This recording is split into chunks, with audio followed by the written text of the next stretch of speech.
What's up, guys? It's Kictor, and welcome to Every Day Means Tuesday, the Modazushi read-through live stream. What's up, everyone? I see Emma was first. What's up, Emma? And hi, Jessica, Cookielicious, Annika, Shayla, Stephanie, Lil Purple Cloak, Horror Girl, A, Lala, Waffle Connoisseur, Quinn, Silva, Sugar Kiss, Razor, Wei Wuxian's Wig, Cat's Cow, so many people. What is up? You know what I did today? I slept in. I don't usually sleep in. I usually get up when the sun rises, like super early, at like 6 o'clock. Quinn, thank you so much for your donation, Quinn. Every day means danmei day. Yes, truly, every day is a danmei day in this household. Especially when you have your danmei book club shirt, which you can get at Kictor.com. Kenzie, thank you so much for your donation.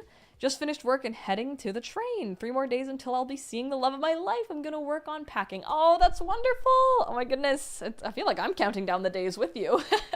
That's so cute. Brock, what's up, Brock? Did you fight the weird noise bird? Dude, that was crazy. There was it was a crow, and it was making the same sound that when you like drop a pebble in like some water would make. It was like a doink. It was really weird. They're so talented. I slept in today, and then I edited the Lo Binghe and Shen Yuan video that Stitch and I made, the little skit comedy video, and it's so funny, and I hope everybody enjoys it. I set a little premiere for it tomorrow at 5.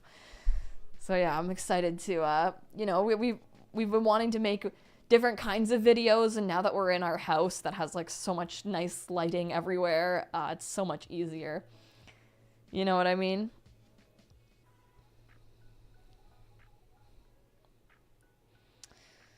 Danielle has been a member for 6 months. Thank you so much, Danielle. And says, so excited for the next chapter. Every day is a danmei day. Yes, every day is a danmei day. I'm very excited too. Does anybody want to try their hand at recap? Also, I forgot to show. Look at this art. Whoop. He's got him. Got him by the wrist. Catch a yin tiger tally by the toe. Oh, Wei Wuxian was really cute in this picture.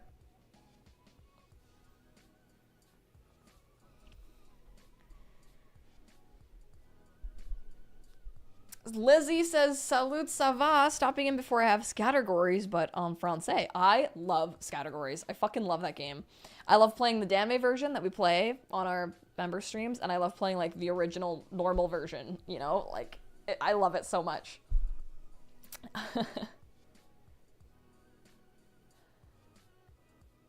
Kate, no. Are you kidding me? We got our car back today only for my husband to get rear-ended on his way home. Oh my fucking god, that's awful. I'm glad to hear your husband's fine. The car is mostly fine, but it didn't help my already bad day. Kate, no! Oh my god, I'm so sorry to hear that. That is fucking awful. Oh my god, I'm so sorry, dude. I hope that things can get better somehow. That's just so awful. Thank you for sending a donation. Tell me the news. Oh man, I was gonna text you something. I'll remember it later. Cat's Cows has been a member for 18 months and says, can't believe it's been so long. Currently working on a danmei Jeopardy game. Oh, danmei Jeopardy, you say? That's fun. Oh, I love Jeopardy too. And thank you so much for being a member for 18 months. I really appreciate that. Jessica says, update from yesterday. I finished the fish danmei. It was amazing and decided to go with Thousand Autumns as my next read. Oh, okay. I'm excited to hear your thoughts for sure. Vic Coing says, so Wei Wuxian isn't dead, is sassy, and bumps into Lan Wangji on the first day back from the dead. Yeah, that's pretty accurate. Susan has been a member for 13 months. Thank you so much, Susan. Susan says, hi, Kictor. Been a while since I caught your stream. Busy with work. Excited for our Wangxian boys. By the way, have you seen the new case file cover? Yes. If it's the one with the new art for the upcoming volume, unless they released an even newer one, did they? Is it like when they're in the car, right? And it's like very spicy.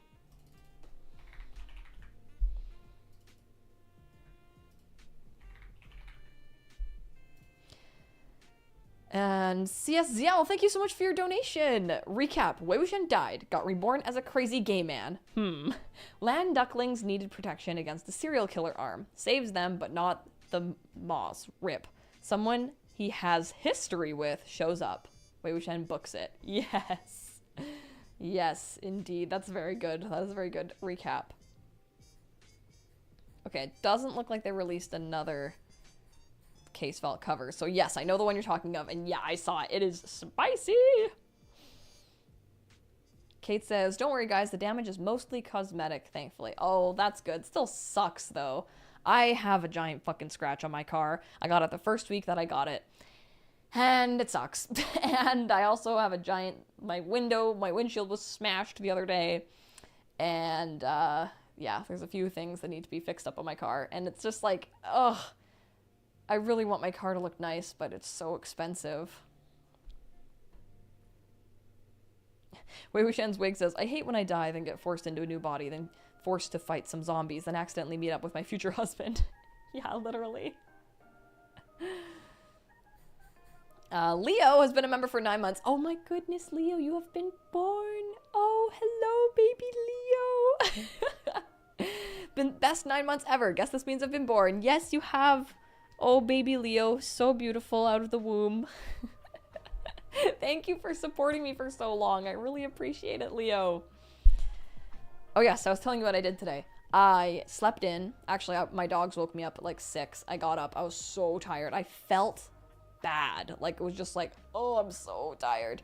I put my sleep mask on, went back to sleep. Then I stayed in my pajamas and edited all day.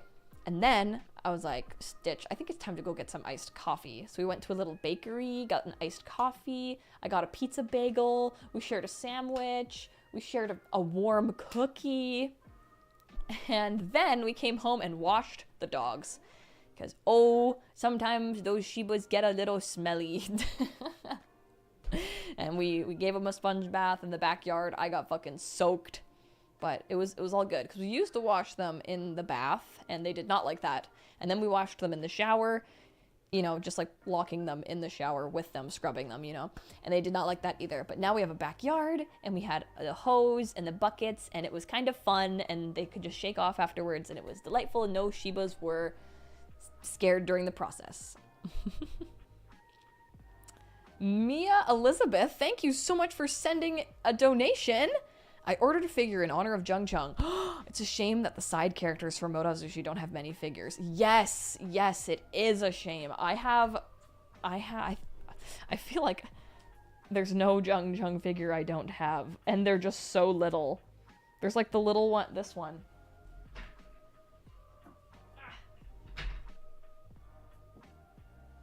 I think one of my favorite Jiang Cheng pieces of merch is actually that mini doll in there, but it's not official. It's like a fan-made one, I'm pretty sure.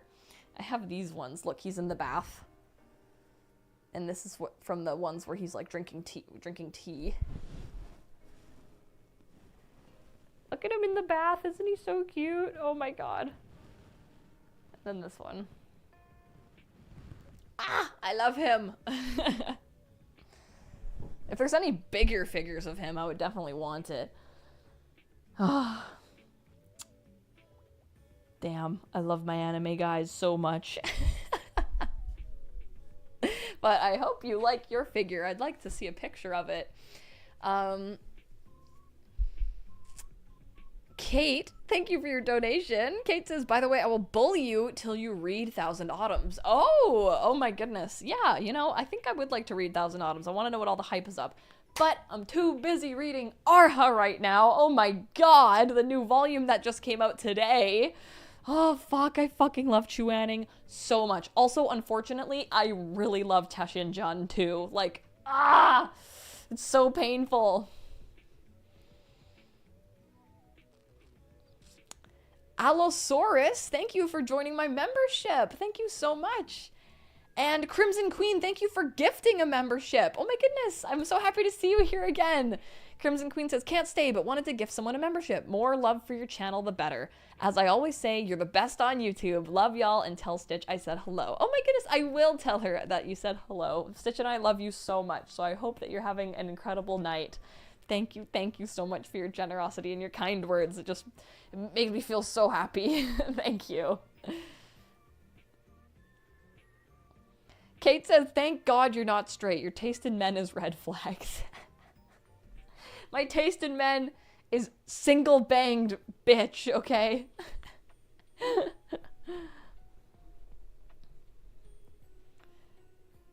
I like He Xuan. I like Zheng Cheng. Lo Chinga is a little bit too dumb for me. But I think he's hot. If you know what I mean. Danielle says, watching my first ice hockey game was awesome. It was a game for the New Zealand Ice Hockey League season. It was brutal at some points, but very good. I enjoyed it. That is awesome. Oh my goodness, how exciting. Watching hockey is so much fun. I'm glad you got to go experience that.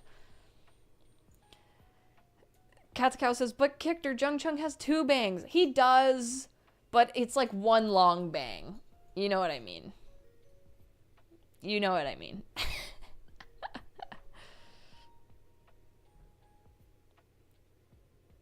Wei Wuxian's wig says, her taste in women is someone who practices malpractice, so. Oh my god.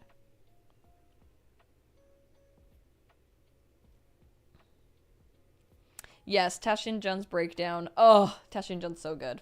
So damn good. I love him.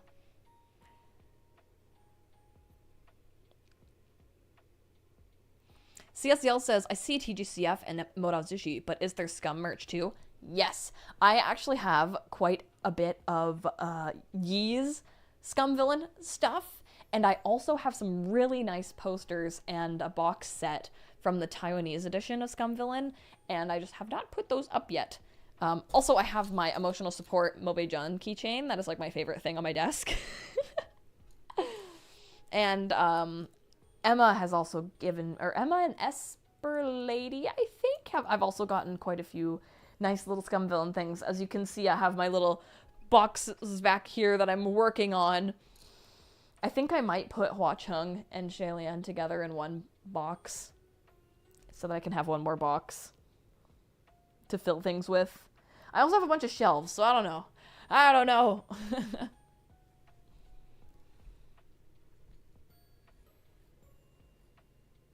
Quinn Silva says, I have the shirt you're wearing. Use it as a sleep shirt. It's so soft and comfy. Not sponsored. Oh, thank you so much. I'm glad you like it. Yeah, these are very, very comfy shirts. They're like really, really good. And the print is like a really good print quality on here. It doesn't like pick off when you dry it.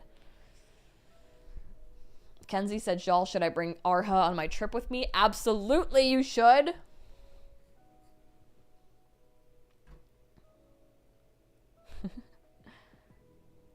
Kate says, I can't see anything. I'm kind of into you.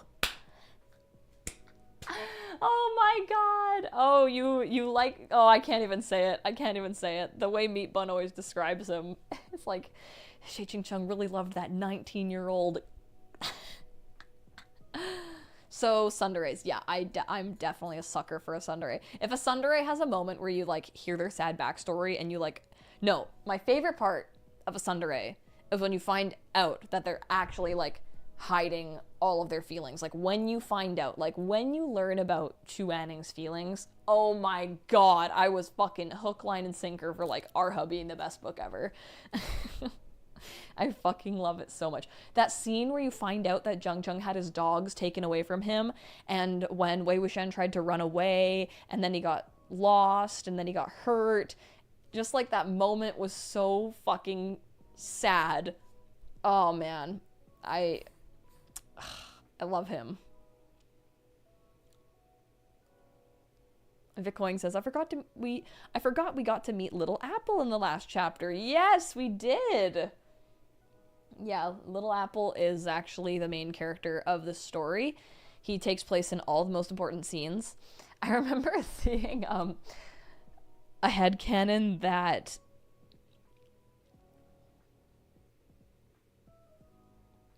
oh my god, what is his fucking name? Who does Wei Wuxian get his soul? Whose body is Wei Wuxian in? What is his name? Why can I not think of his name? Mo Shan Yu! That Mo Shan Yu is Little Apple, because there's like a line that like Little Apple had like an expression that was a little bit too human-like. Dr. Sprout says, sobs, he lost his puppies, sobs. Yes, and he named his puppies like Little Princess and stuff like that. Like, oh my god. So upsetting. Yeah, I think the line is actually right at the end there.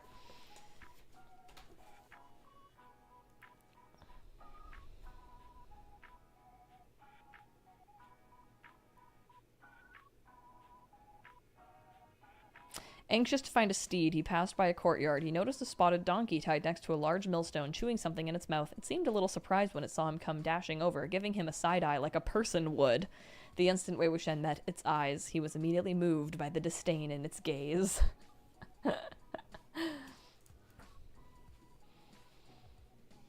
Little Apple just knows what happens to danmei donkeys and wanted none of it. Yes! Oh dear god, the fucking donkeys in danmei have it so bad. Kate says, I'm into Chuanning the way Teshin Jun is into Chuanning. Oh, so you're in Chuanning, you mean. Oh, man. Little Apple is a transmigrator. Hey, Briarbox.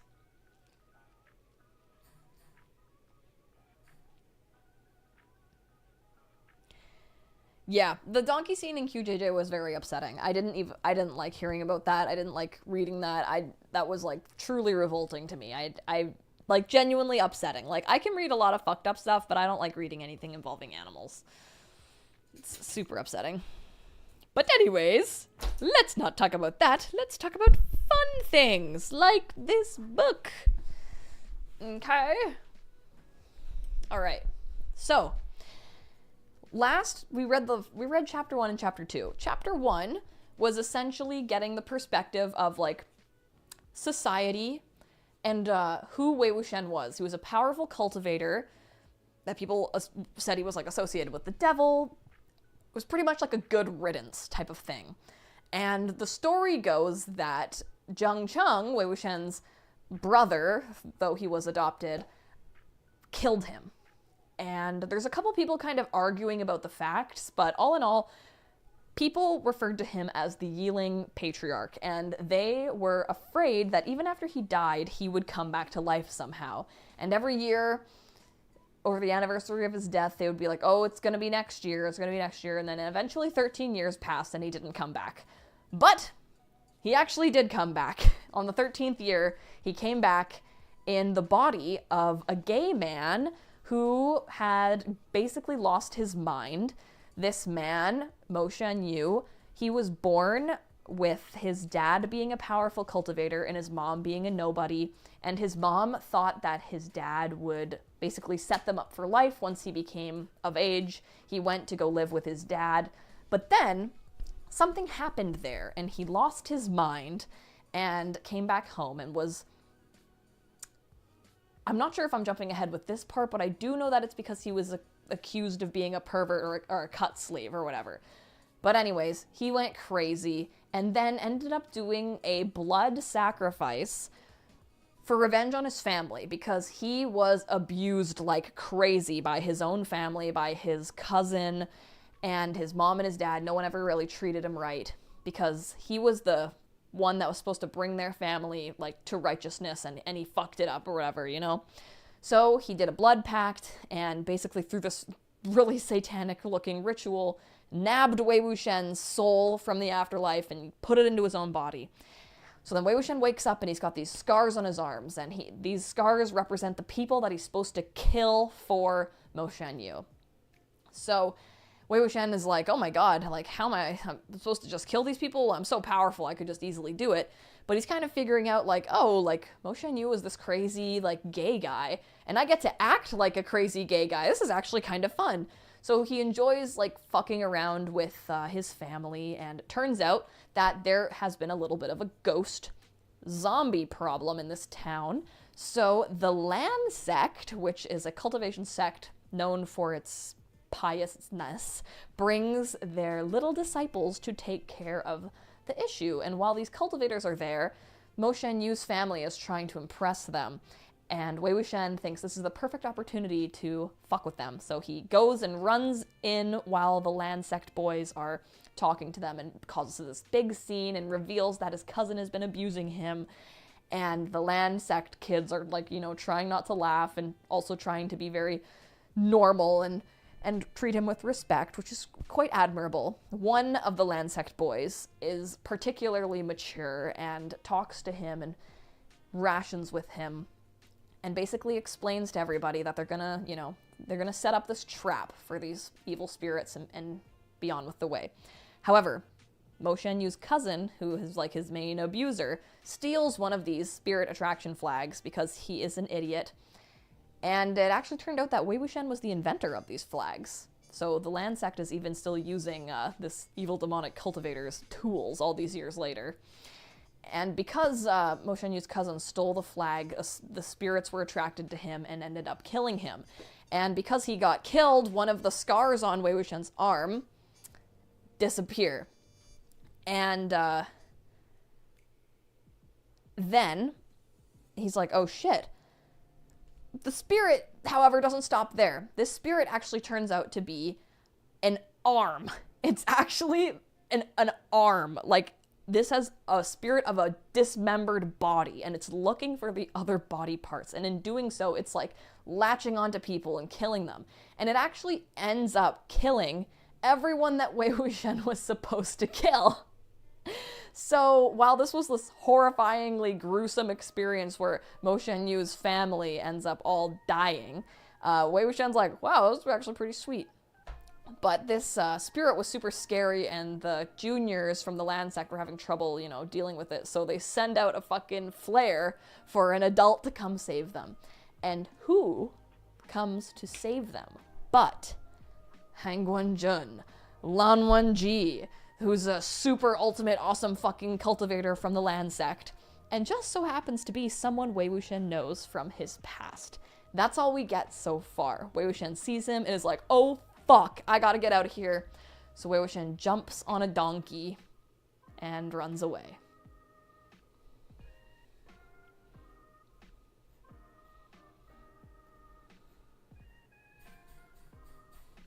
Now, oh yes, I believe it was Mo Shan-yu's aunt and uncle abusing him because his dad was the cultivator, and I believe his mom died. But anyways, Chapter 3, The Prideful.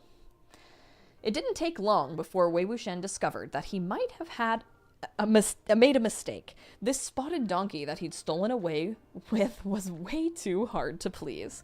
It was a mere donkey, but all it would eat was fresh, tender grass that dripped with dew, and it would refuse to eat if the tip of the grass had yellowed even a little bit. When they passed by a farmhouse, Wei Wuxian stole a bit of straw to feed it.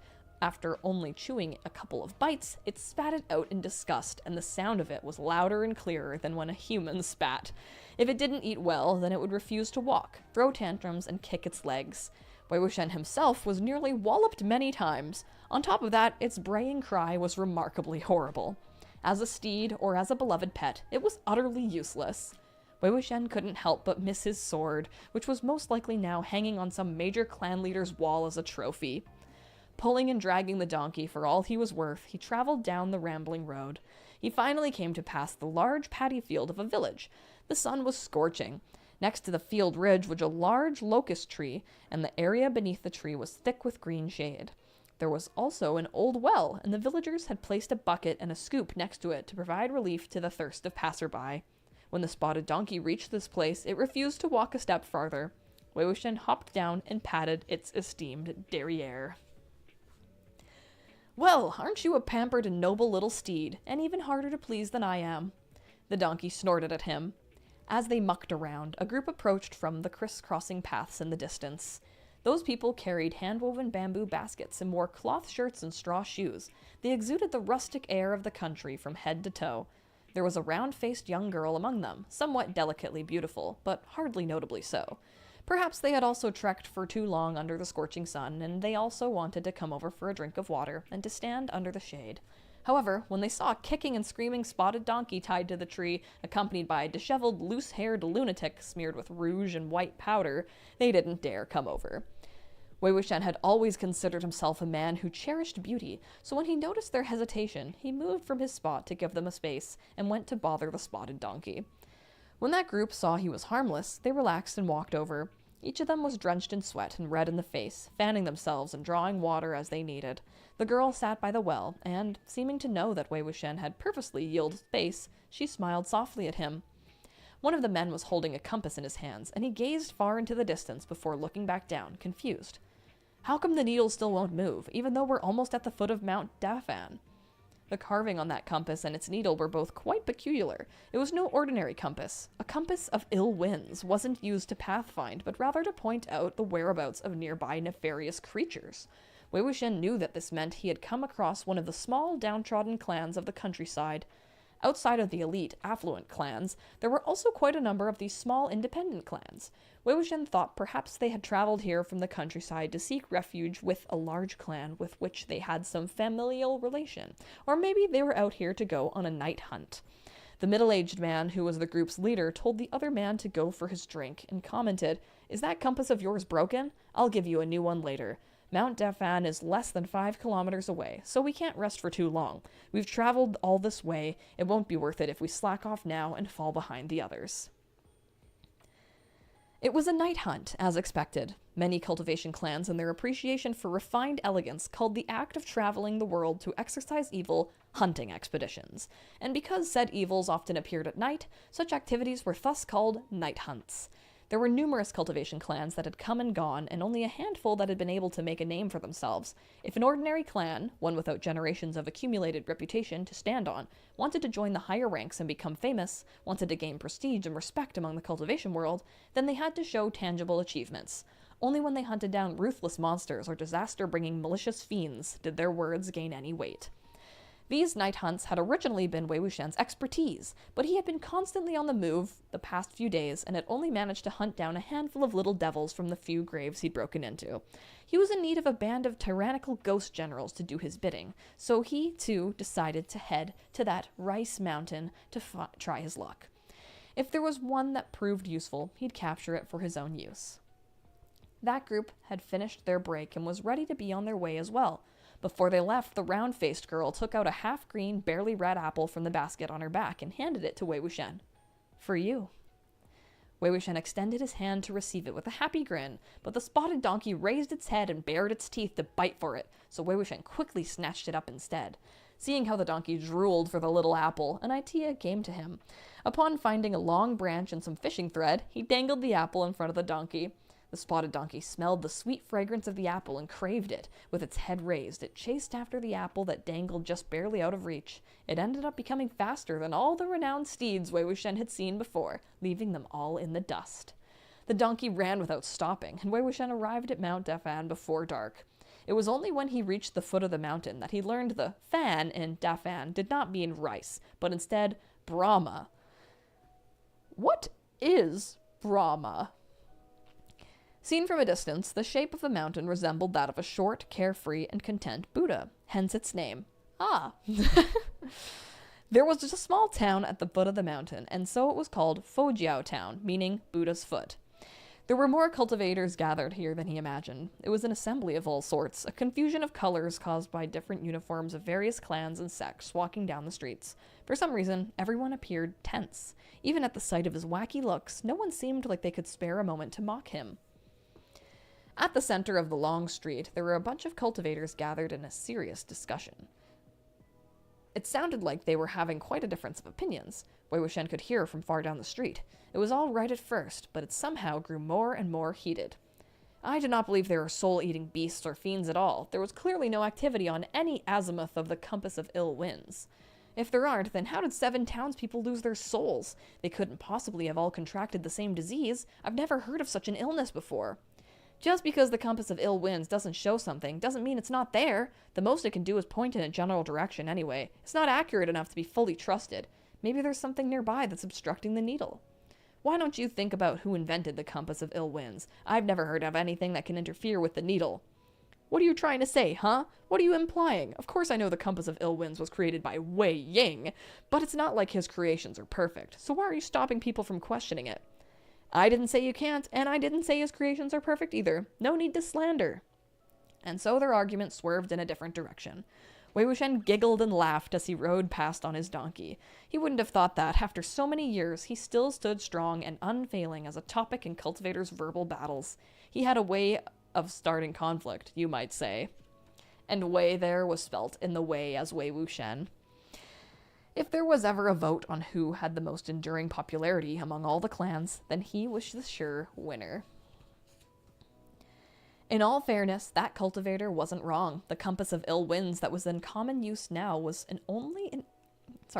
the compass of ill winds that was in common use now was only an early version, so it was indeed not accurate enough.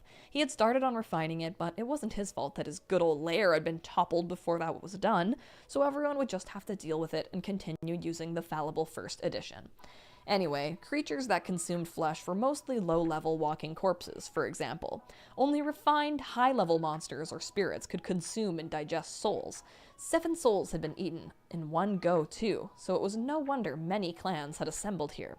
Since this night hunt's prey was hardly insignificant in strength, it couldn't be helped that the compass of ill winds would run into issues. Wei Wuxian pulled on the reins and hopped off the donkey, then grabbed the apple that had been dangling in front of it its entire way and tugged it down to its mouth. 1 bite. Only 1 bite. Bah! Are you trying to eat my entire hand in 1 bite? He took a couple of bites from the other side of the apple, then stuffed it back into the donkey's mouth. That's hilarious. As he was reflecting on how he'd fallen so low as to share a single apple with a donkey, someone suddenly bumped into his back. He turned his head and saw it was a girl. When she was the one who bumped into him, she took no notice of him at all. Her eyes were unfocused as she gazed, fixated in a certain direction with a smile on her face. Wei Wuxian followed the azimuth of her gaze. This is twice the word azimuth has been used. I've never heard that word before in my entire life. A-Z-I-M-U-T-H. In that direction was a dense mountaintop. It was Mount Dafan. All of a sudden, without warning, the girl started dancing in front of him. Ooh, that's creepy. This dance was feral and threatening, her arms flailing. Wei Wuxian was taking great pleasure in watching the show, but just then, a woman came dashing over with her skirt lifted. She wailed as she hugged the girl. "Yan, let's go back. Let's go." Yan fought her off. The smile on her face, never having faded, carried a hair-raising sense of maternal affection, and she danced and pranced while that woman continued to chase after her around the streets, weeping as she went. A street vendor on the side commented, "What a sin. Yan from Blacksmith Jiang's house escaped again. It's truly sad for her mom, Yan's husband, and her own husband as well. It's not right at all." Wei Wuxian sauntered about, and from snatches of overheard conversation on the streets, sorted out the strange affair that had happened here. There was an old graveyard on Mount Dafan, and most of the ancestral graves of Fojiao Town's people were located there. Sometimes they also dug graves and placed wooden markers for unnamed corpses. Many months ago, there had been a stormy night where lightning crashed and thunder drummed, and after a night of being battered by torrential rain, a piece of land from the mountains slid and collapsed. This piece of land, more specifically, was the graveyard. Many of the old graves were destroyed, and several coffins were expelled from the earth. Then lightning struck, sending the coffin lids flying and charring black both the corpses and their coffins. The people of Fojiao Town felt very uneasy at all this. They prayed for good fortune and rebuilt the old graveyard in the hopes that it would settle things. Despite their efforts, since then, cases of people losing their souls began to frequently crop up in Fojiao Town. The first one was a deadbeat. This man was a penniless good-for-nothing, spending his days in idleness. But since he always loved catching birds up on the mountain, it just so happened that he got trapped on Mount Dafan the night of the landslide. He was scared half to death, but at least he was still alive. The curious thing was that it didn't take long after his return for him to suddenly get married. The wedding was conducted with great fanfare, and he declared his intent to do good from that day onward, to accumulate good fortune, and to live the rest of his life in peace. On his wedding night, he got blackout drunk and never got up after lying down in his bed. The bride called to him, but he wouldn't respond. It was only after pushing him that she discovered the groom had an empty stare, his body cold. Aside from his breathing, he was no different than the dead. He lay like this, neither eating nor drinking, for many days, then was finally buried in peace. Pitiful was the bride, who had only just been married, to be turned into a widow. The second one was Yan from blacksmith Jiang's family. The girl had just gotten engaged when the very next day her future husband was killed by a jackal while hunting on the mountain. After learning of this, she was struck by the same affliction as had descended upon that deadbeat. Fortunately, she recovered from the soulless disease on her own after some time. However, it also caused her to become deranged, giggling as she danced outside in front of others. The third was Yan's father, blacksmith Jiang. To date, there had now been 7 people who had fallen victim consecutively.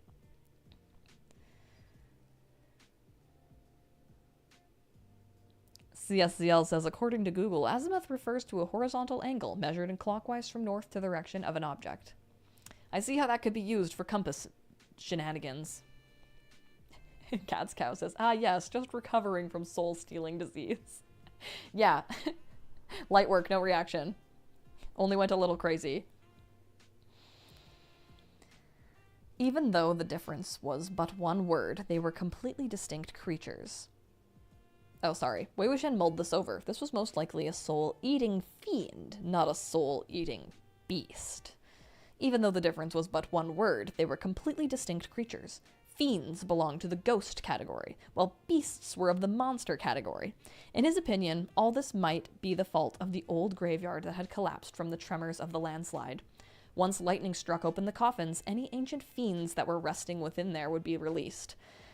He'd be able to determine if this was really the case once he took a look at what the coffins were made of, and if there were any remnants of sealed talismans.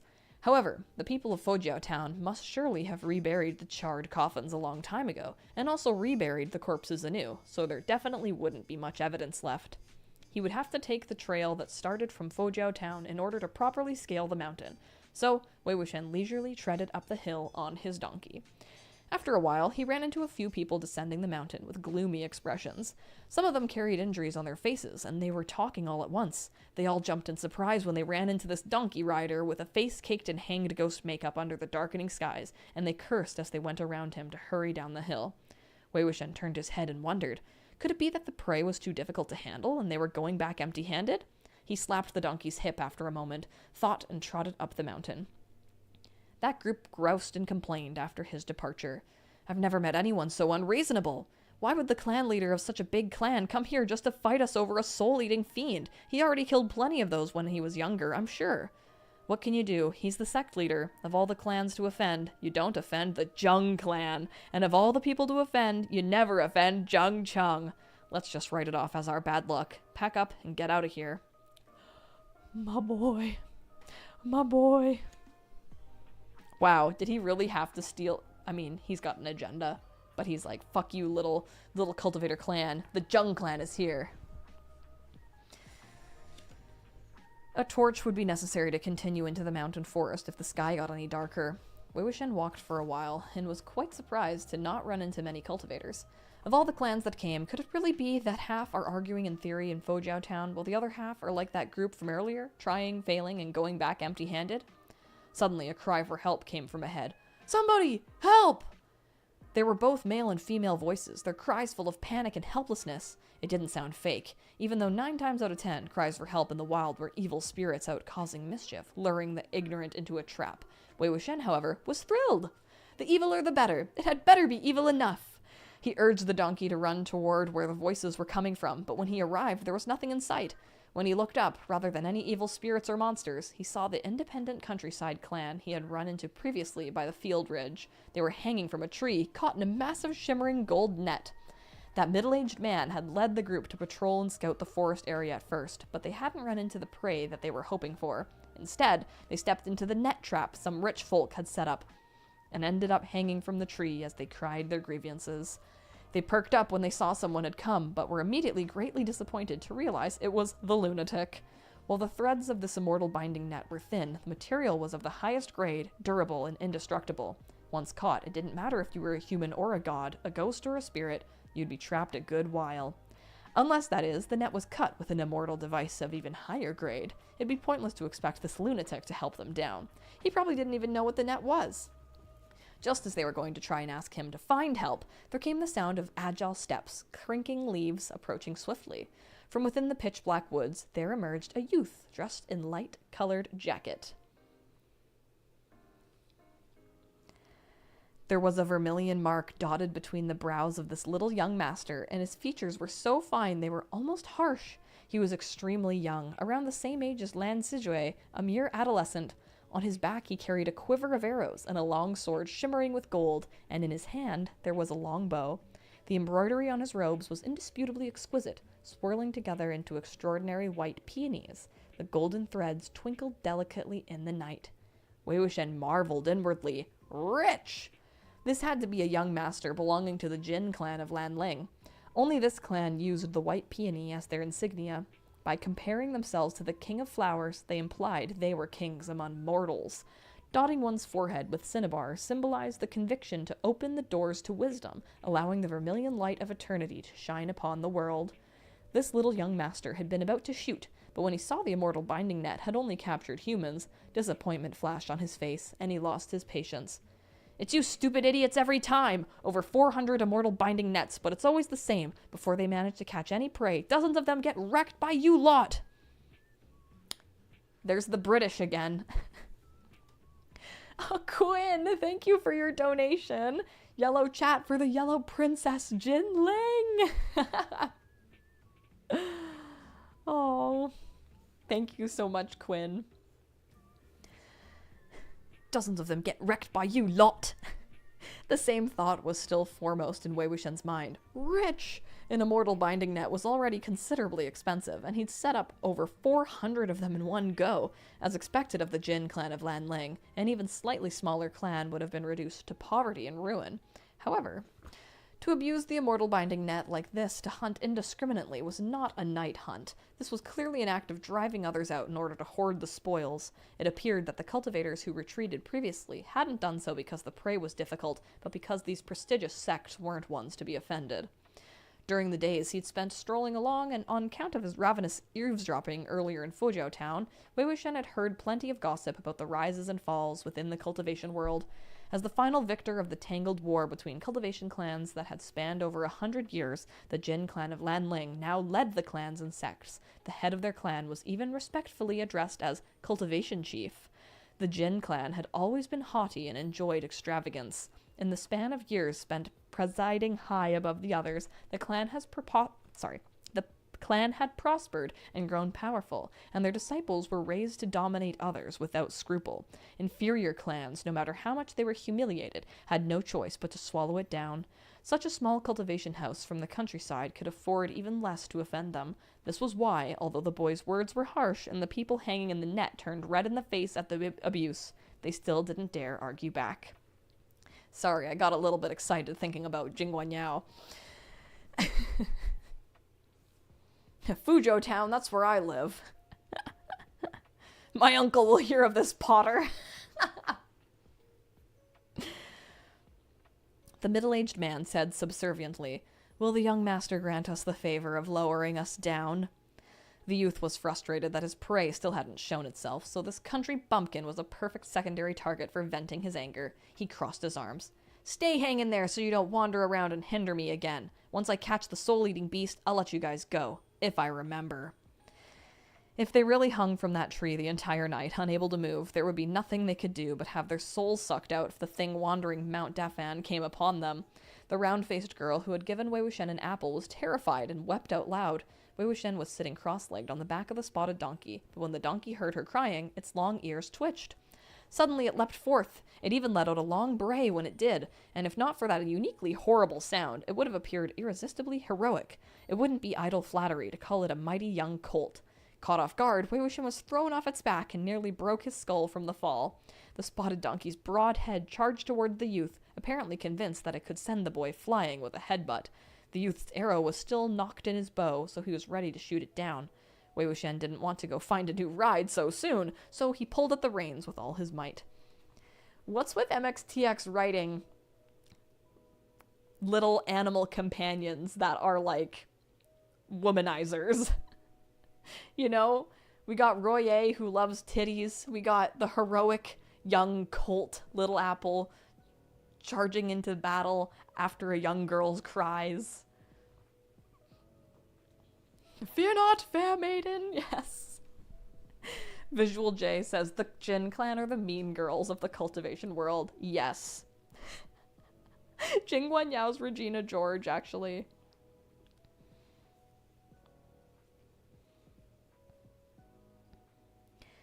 That youth took a glance at him and briefly appeared, stunned before his expression immediately turned into scorn. He pursed his lips. So, it's you. That tone was 2 parts surprise and 8 parts revulsion, making Wei Wuxian blink in confusion. What? You went crazy after getting kicked back to your old home? Look at that ghastly painted face. I can't believe they'd let you out. What was this incredible thing he'd just heard? Could it be? Wei Wuxian slapped his own thigh.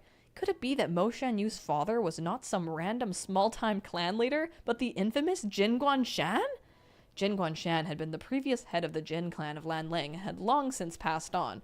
This was a character with a long story. He'd had a fiercely strict madame wife from an illustrious family and had been notoriously afraid of her, but scared as he might have been, he still incessantly played around with other women. No matter how strict Madame Jin was, she couldn't follow him around 24 hours a day. He was relentless in his affairs, betting women from distinguished ladies above to wild prostitutes below, and while he loved womanizing and had a great number of illegitimate children, he was extremely fickle in love. Once he grew tired of a woman, she'd be cast from his mind without any thought to responsibility. Of his many illegitimate children, only one had been outstanding enough to be recognized and taken back, and that was the current family head of the Jin clan of Lan Ling, Jin Guanyao. My boy! Jiggy!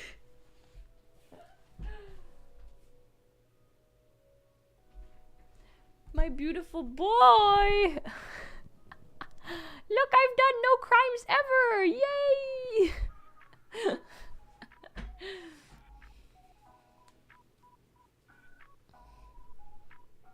Yay, Jiggy! He can read this part with us. Furthermore, even the way Jing Guanshan died was an embarrassment. Old but fully confident, he was still robust. He'd fooled around with a bunch of women at once in order to challenge himself. However, he unfortunately overestimated his vitality and died during the orgy. This was simply too embarrassing to speak of, so the Jin clan of Lan Ling unanimously declared that the old sect leader had passed due to overexertion, and the rest of the clans, in tacit understanding, all pretended not to know the full truth of the statement. In any case, that was the real reason for his infamy. Back during the siege of the burial mound, Jing Guanshan's contributions to the effort had come second only to Zheng Cheng's. Now that Wei Wuxian had overtaken his illegitimate son's body, he really didn't know how this score should be settled. The youth saw him zone out and grew annoyed. Get out of here! Just seeing your face disgusts me. Damn cut sleeve. In terms of seniority, Mo Shan-yu might have been this boy's uncle or some sort of elder, and yet he had to suffer such humiliation from a junior. Even if it wasn't for himself, as he was currently in Mo Shan-yu's body, Wei Wuxian felt he had a responsibility to humiliate the boy back. So he countered, "Didn't your mother teach you any manners?" Raging flames of fury flash. Oh shit. Sorry. Wei Wuxian looked Jin Ling right in the eye and said, "Didn't your mother teach you any manners?" Raging flames of fury flashed in the youth's eye. He pulled the longsword from his back and glowered. "What did you say?" The sword shimmered gold. It was clearly a rare, high-quality weapon that would be out of many clans' reach, even if they hustled their entire lives. Wei Wuxian studied it, fixated, and felt the sword appeared rather familiar. But he'd seen plenty of high-quality swords that glowed golden, so he didn't think too deeply on it. He only twirled a small pouch in his hand. This was a spirit trapping pouch that he'd thrown together haphazardly a few days ago, using scraps of fabric he found. The youth lunged at him, brandishing his sword, and Wei Wuxian took a small piece of paper cut in the shape of a human form from the pouch. He dodged the attack, then slapped the paper onto the other's back. The youth was already swift, but Wei Wuxian had plenty of experience in tripping people and slapping talismans onto them, so he was faster. The youth felt his back go numb and heavy, then fell forward onto the ground involuntarily. The sword dropped to his side with a clang. He couldn't get up, no matter how hard he tried. It was as if Mount Tai was sitting on top of him. More specifically, it was a ghost that had died of gluttony that clung to his back, crushing the breath out of him. While the little ghost was weak, it could easily take care of a brat like this. Wei Wuxian picked up that sword, weighed it in his hand, and then swung at the immortal binding net, snapping it. The cultivation family dropped to the ground in sorry confusion, then ran away in a hurry without a word. The round-faced girl seemed to want to express thanks, but her elder dragged her away, afraid that the young Master Jin would hold an even deeper grudge should she say one more word. The youth on the ground yelled angrily, "Damn cut slave! Look at you, going down the demonic path just because your spiritual power is too weak to cultivate into anything worthwhile. You watch yourself. Do you know who's here today? I'm gonna..." Wei Wuxian clutched his heart insincerely. I'm so scared. The cultivation method he'd employed in the past was denounced by the public. It harmed the cultivator's constitution after prolonged practice, but allowed for speedy success and was unrestricted by one's innate spiritual prowess and natural talent, which was why it was an extremely tempting path. There was never a shortage of people who craved shortcuts in their training, and so this youth also thought Mo Shanyu had strayed from the right path after being driven out of the Jin clan of Lan Wangji. It was a perfectly logical suspicion, and it saved Wei Wuxian from further unnecessary trouble. The youth tried to push off the ground, but still couldn't get up after several attempts.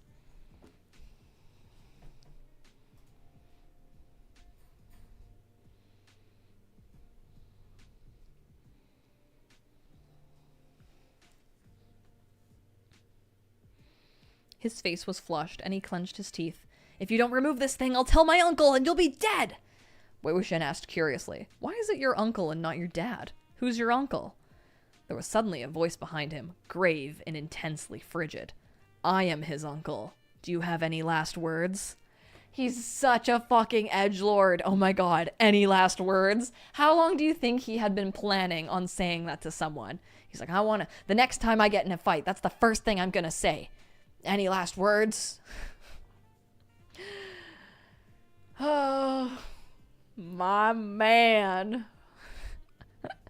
He's right behind me, isn't he? Mia Elizabeth, thank you for your donation. Jung Chung is so cool, hot, and miserable. The perfect combination. Absolutely. You're so right.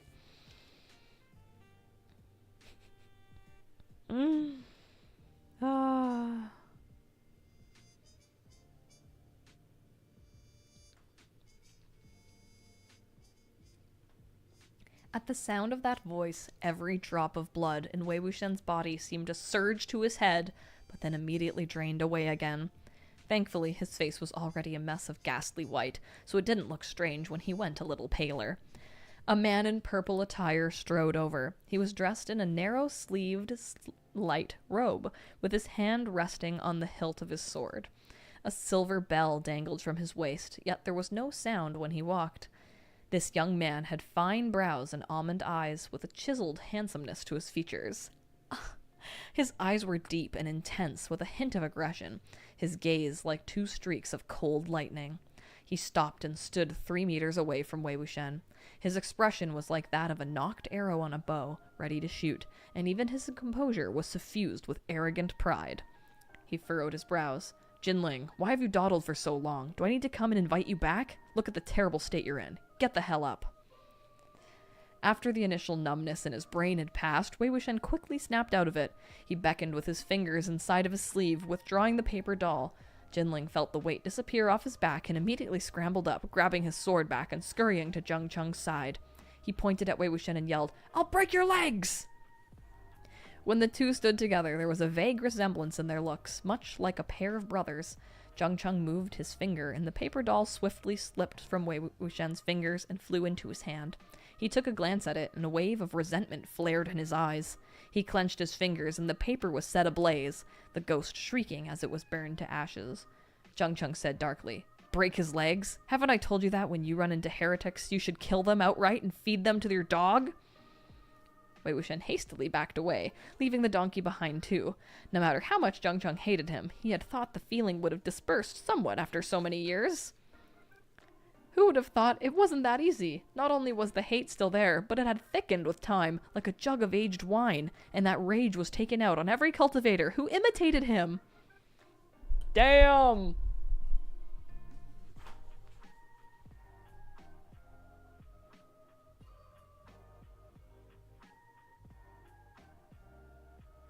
Look at my man! He's so sexy!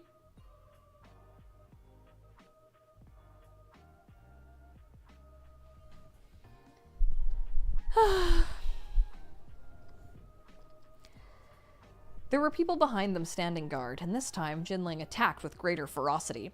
Wei Wuxian slipped 2 fingers into the spirit trapping pouch, but just as he was about to move, a streak of blue flashed. It was the glare of a sword clashing with Jin Ling's sword, and it shattered the golden shimmer of this high-quality blade in an instant.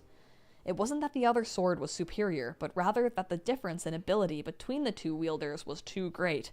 Wei Wuxian had the timing figured out at first, but the radiance of this incoming sword disrupted his steps, and he fumbled, falling flat on the ground before a pair of snow-white boots.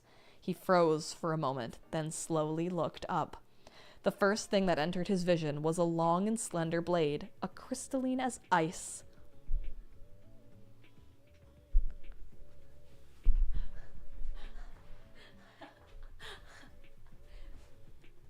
Man, reading this book in this room is so much fun!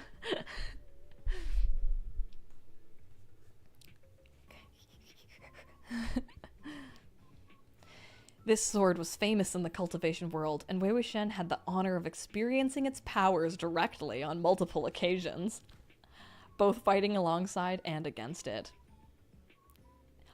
Mick Anime! Oh my god! Thank you so much for sending 10 memberships! Holy shit! In honor of Bishen. It's funny how at this point, Wei Wuxian is already like, I've experienced Bishen to its full capacity. And yet there was still somehow a lot more Bishen to go around. Oh my god. Yeah, honestly, seeing how thin the handle was did make me feel a bit better. Mick Anime, thank you so much for being so generous. That's so kind of you. Thank you so much for all of the memberships. That I know that's so much money. Thank you so much.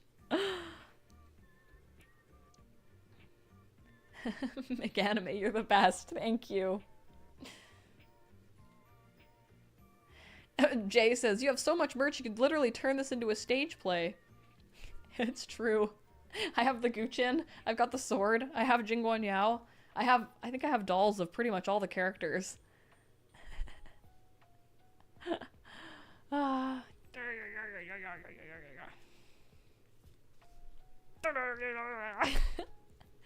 Thank you so much, Mick Anime. I will knight you. You have been knighted by Bishen. Oh yeah, I have Wei Wuxian's flute too. I wanted to actually put Wei Wuxian's flute and the Guqin up on the wall.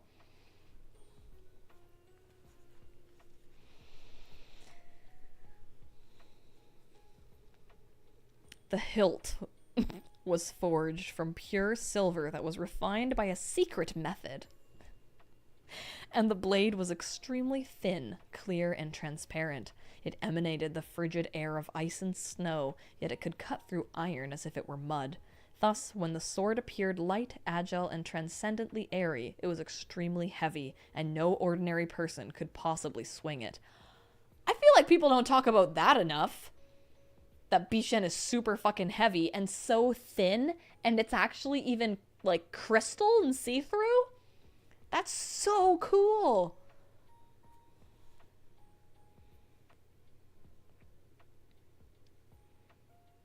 The hilt is pure silver. So, you know, like, people always draw it or make it blue or whatever, but the hilt's actually silver. Refined by a secret method. It's secret silver.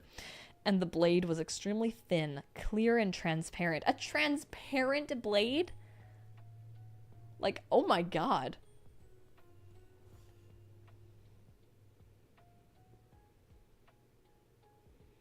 Crazy how everybody just draws it blue so everyone knows whose sword it is, but like, this is supposed to be see-through crystal and this is supposed to be secret silver. That's cool. That's so cool. Esper Lady and Wei Wuxian said, I know where I want to put that. It's very thin, but also magically heavy. Like Thor's hammer. Bulletproof glass blade. The Lan family secret silver technique and bulletproof glass technique made them rich in the near future.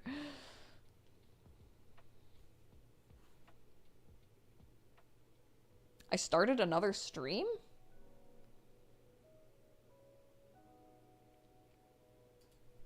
Are there 2 streams going?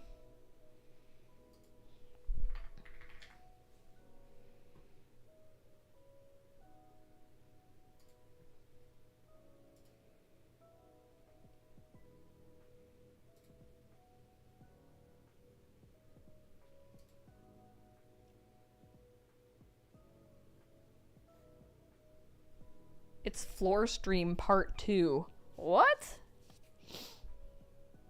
I don't see it in my YouTube studio.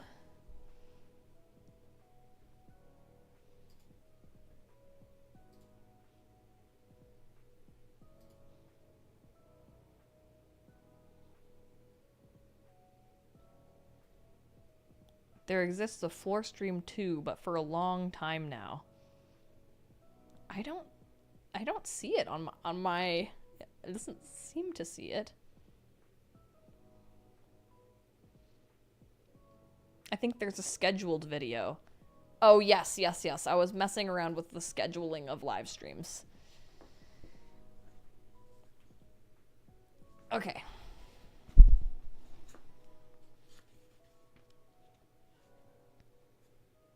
Okay, so Wei Wuxian really liked his sword. Wait a minute, someone sent a donation. Dearsy, thank you so much for your donation. I'm thinking of getting a Wei Wuxian flute and Lan Wangji sword tattoo on my forearm if my birthday vacation is still a go in September. Oh my god, that is awesome. That is so cool. Oh my god, I would love to see that.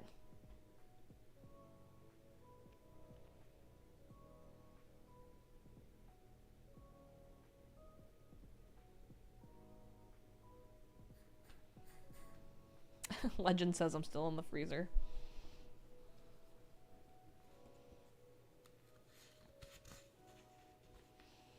Okay. It was the sword, Bichen. The blade reversed, and above Wei Wuxian's head there came the clang of the sword being sheathed. At the same time, Jiang Cheng's voice came from the distance. I was wondering who it was. So, it's Lan Gongzi. Oh my god. The interactions between Lan Wangji and Jiang Cheng, man. Ah. The pair of white boots on hurriedly took 3 steps forward, walking around Wei Wuxian. Wei Wuxian looked up and got to his feet. When he brushed past the person, the 2 locked eyes for a brief second, seemingly accidentally. The newcomer was cloaked in soft white moonlight. He carried a 7-stringed guqin on his back. The body of the instrument was narrower than the usual standard and ebony black in color, but soft in the luster of its wood. A cloud-patterned ribbon was fastened around the man's forehead. The man was exceptional in both looks and elegance. His skin was fair, and his features were as refined as smooth jade. The color of his eyes was abnormally light, almost like colored glaze, and it made his gaze appear overly cold. Colored glaze. What color is colored glaze? Are his eyes like almost white? Are they like near white? Because he's always drawn with like yellow eyes.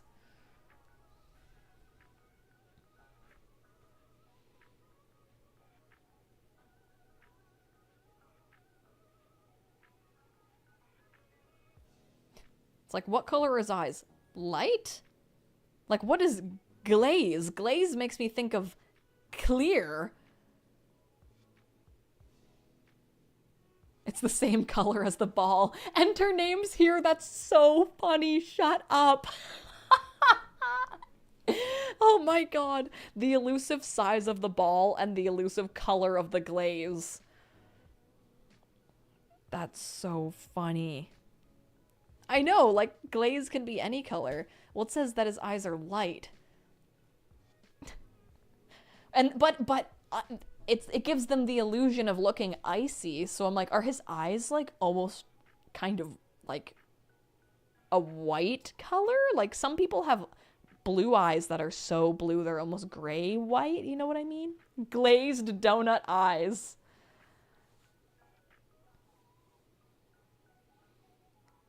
Oh, Google said, McAnime says, Google tells me it's sort of amber color. Okay, does glaze have a color? What color is glaze? Glaze can be clear or come in a wide range of colors, depending on its composition. Okay.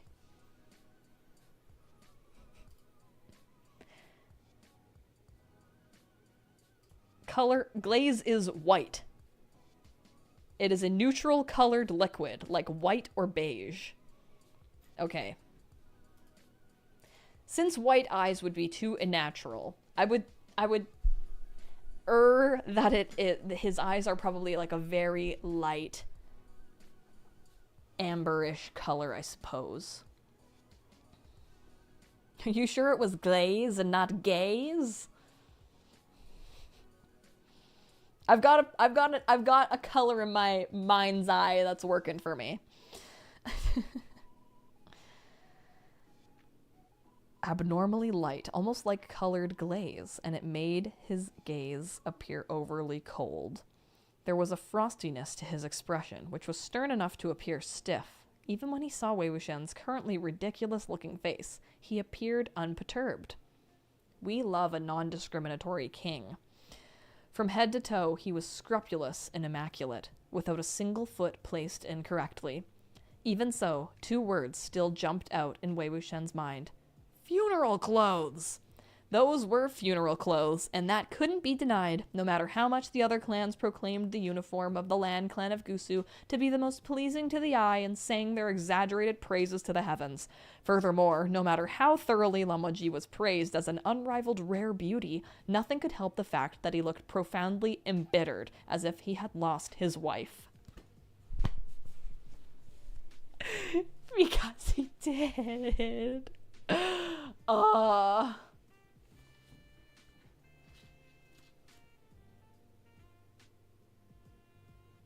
I hear a Shiba. I hear a Shiba at the door.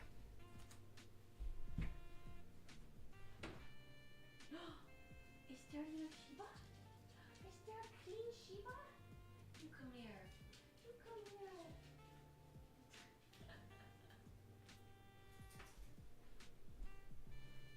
I think she was scared of the sword. She ran away.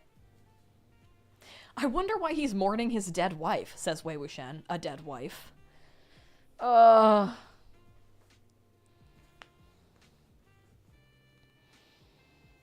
Of course it's just perfect, too, that Wei Wuxian thinks he looks like he's wearing funeral clothes. In an unlucky year, enemies are bound to clash. Blessings never come in pairs, and misfortunes never come singly.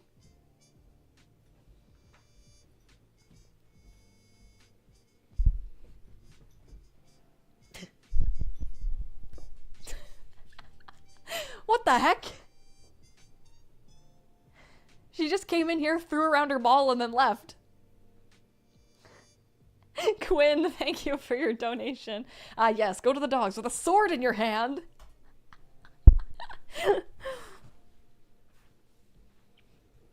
Oh, someone bought a mug while I was gone. Oh my god, who bought the mug?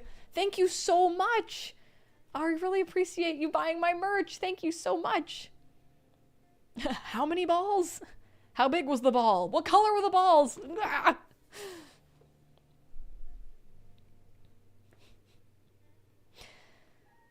Lan Wangji stood unspeaking. He faced Jiang Cheng with quiet calm and met his eyes squarely. Jiang Cheng was exceptionally handsome, but he was still a little inferior to the one standing before him, and certainly the more impatient of the two. I don't think people talk about how fucking handsome Jiang Cheng is supposed to be. Lan Wangji is supposed to be like number 2 handsome in the whole wide world, and he's only not number 1 because his brother smiles more. Jiang Cheng is only a little inferior to him? That means Jiang Cheng is like super fucking sexy, man. He quirked a brow. Han Guanzhun truly lives up to his reputation of appearing where there is chaos. What brings you here to the deep mountains today?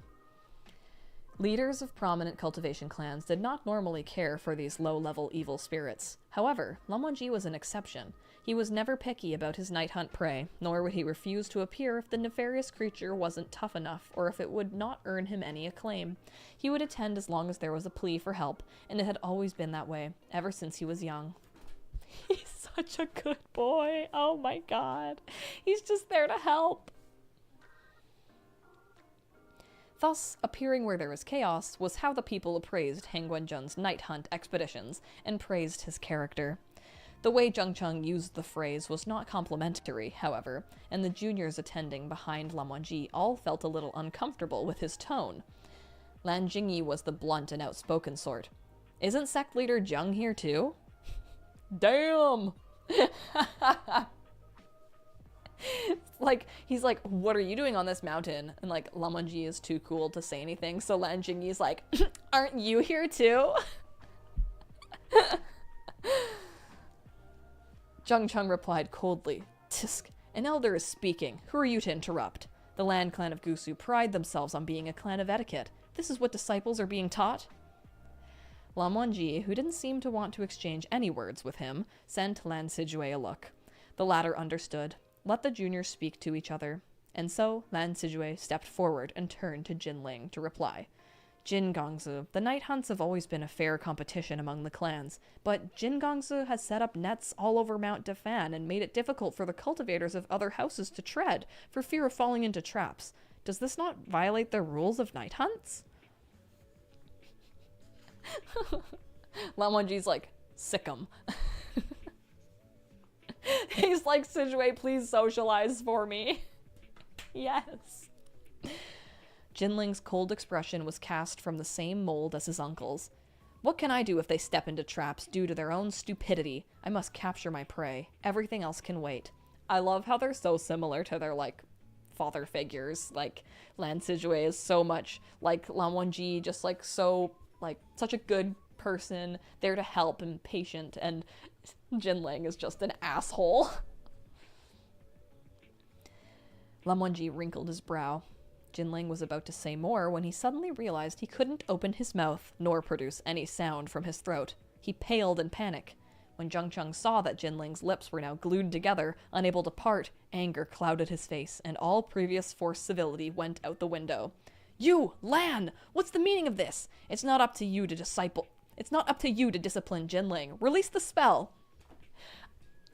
I cannot help but always imagine, like, a modern AU where it's, like, this big family Christmas dinner where all the different husbands and brother-in-laws and family members are there, and something like this just happening where, like, they have to discipline their children, and the children are running to them for help, and then the adults are arguing. Like, it really feels like such family nonsense, you know? Like, you can't discipline my son. It's like, well, your son was being bad, and you weren't there to discipline him. Christmas with Jin Ling's 3,000 uncles, yeah.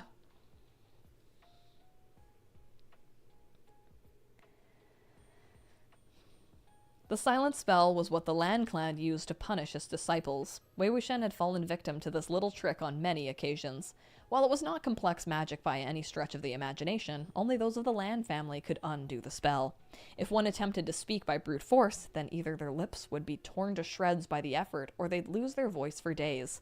The penitent one had to keep their mouth shut and self-reflect in silence until their punishment period was over. Lan Sijue said, "There's no need to be angry, sect leader Jiang. As long as he does not try to forcibly break the spell, it will be automatically undone in one incense time." And there's a note. 1 incense time roughly equals 30 minutes. Jiang Cheng had yet to reply when a man clad in Jiang clan's purple came rushing out of the woods. Sect leader! When he saw Lan Wangji standing there, however, he appeared hesitant. Jiang Cheng said diversely, Go ahead. What other bad news do you have to report? The sect disciple said in a small voice, Not long ago, a flying blue sword destroyed the immortal binding nets you arranged. Jiang Cheng shot Lan Wangji a look, anger clouding his expression once more. How many? The sect disciple replied cautiously. All of them. Over 400! Jiang Cheng seethed with anger. He had never expected such bad luck in this expedition. He had originally come to assist Jin Ling. The boy was 15 this year, the age to make his debut and fight for experience with the juniors from other clans. Jiang Cheng had reviewed the options carefully before deciding on Mount Dafan as the hunting ground. He had then set up nets everywhere and scared off all the other cultivators, making it so difficult for them to move that they'd be forced to back off. Also, Jin Ling would emerge the winner without anyone fighting him for the title. While over 400 immortal binding nets were extremely expensive, the price was nothing to the Jiang clan of Yunmeng. However, destroyed nets were a small matter compared to losing face. Jiang Cheng just wanted to help him out. And then getting caught helping him out is so embarrassing. Oh my god. Ugh.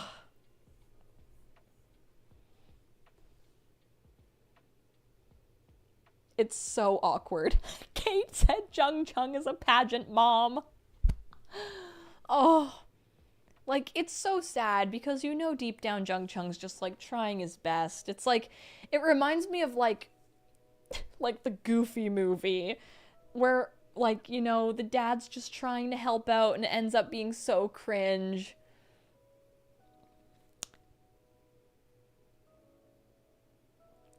Oh my god, dear Z, I am so sorry to hear that. That is crazy. Oh my god, that is absolutely ridiculous. I cannot believe that happened with the shipping, dude. That's nuts. The new website I've been using for my merch, the shipping has been much quicker. Actually normal shipping rate. That is nuts that happened. I'm so sorry. And thank you for your donation as well.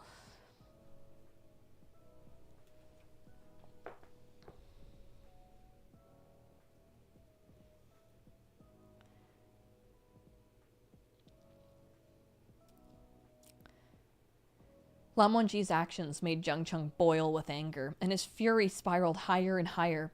He narrowed his eyes, and his left hand subconsciously stroked the rings on his right index finger. He narrowed his eyes, and his left hand subconsciously stroked the ring on his right index finger. This was a dangerous sign. Everyone knew that ring was a formidable and deadly spiritual weapon. Wait, I have the ring! Wait! Sit tight! Sit tight, everybody! Sit tight!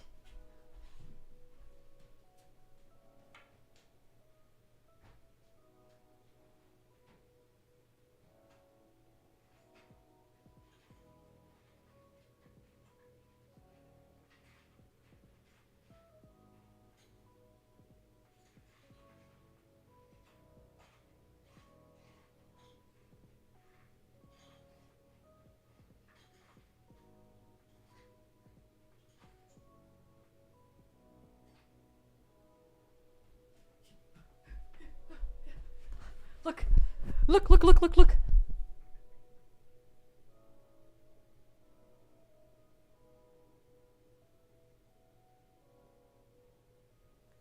Stitch actually painted this ring purple for me. Isn't that just so amazing? I couldn't believe that. Because you can buy this ring, but it's fully silver. But she painted it to be perfectly purple for me. This is one of my favorite gifts I've ever gotten.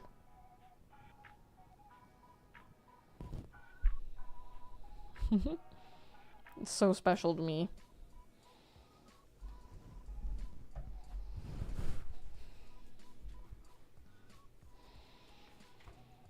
I have another one that is purely silver that I wear more often because I'm afraid of, like, ruining the paint on this one. So I wear this one with my Jiang Cheng cosplay.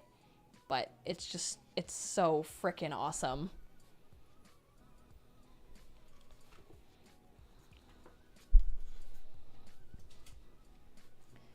Oh yeah, what finger does he wear it on? It says...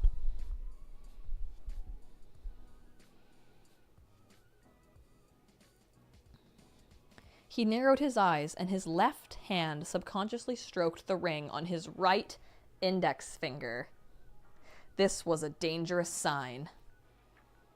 Ali Bree, thank you for your donation. I'd love to hear how Nanshan is going. He's like, yes, yes. This was a dangerous sign. Everyone knew that ring was a formidable and deadly spiritual weapon. Once the Jiang clan leader started fiddling with it, it signaled his intent to kill. However, Jiang Cheng didn't stroke it for long. Jiang Cheng didn't stroke it for long before he forced his hostility back down. Although he was quite unhappy, as the leader of a sect, there was much to consider. He couldn't be as impulsive as that brat Jin Ling. Ever since the decline of the Ni clan of Qing He, of the current 3 great clans, the Jin clan of Lan Ling and the Lan clan of Gusu had always been close due to the strong personal friendship shared by their clan leaders. Jiang Cheng ruled the Jiang clan of Yunmeng alone, so it could have been said that he was in a state of isolation. He doesn't have a wife. Hang Guanjun, Lan Wangji, was a distinguished cultivator of great prestige. In addition, his elder brother, Zewu Jun, Lan Chen, was the clan leader of the Lan clan of Gusu, and the 2 brothers had always gotten along well. Overall, it was best if Jiang Cheng kept things peaceful instead of giving in to his violent urges. Are we not going to talk about how Jiang Cheng wanted to fucking murder Lan Wangji here? Like, he was one fiddle away from murdering Lan Wangji, or like literally attempting to fucking kill him. Because he got so embarrassed. Oh. God.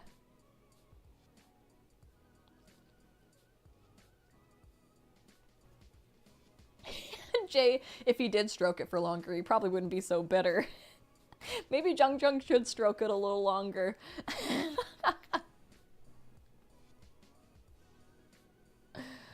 Oh, man.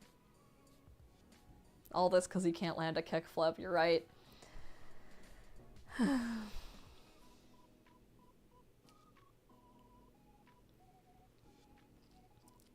Not his violent urges.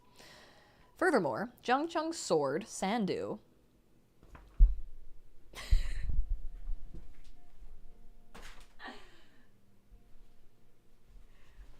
bet you weren't expecting this!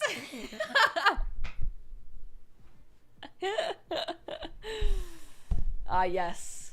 He fiddles his ring, he strokes his sword. We're here, everybody. Okay, we got Bishen and Sandu and what's his ring called again? Oh my god, what is his ring?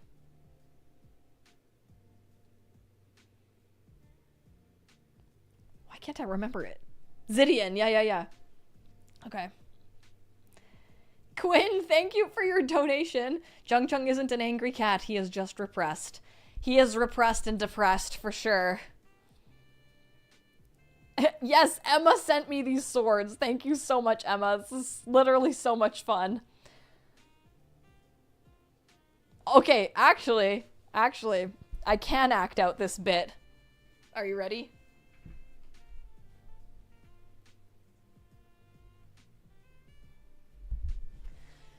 So, Jin Ling was like, fuck you, Lan Wangji. And Wei Wuxian was like, wow, that sword is a really nice sword, probably owned by a really rich person. And then out of nowhere, Bishen came in and broke this fucking sword.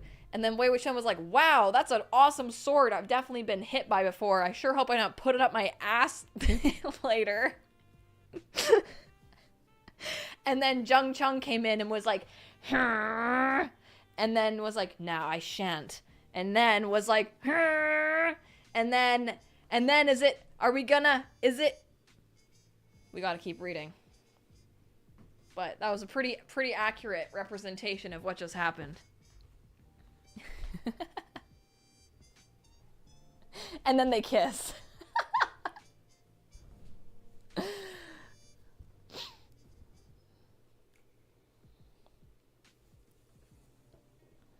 Are we crossing swords? Yes, I believe they crossed swords a little bit.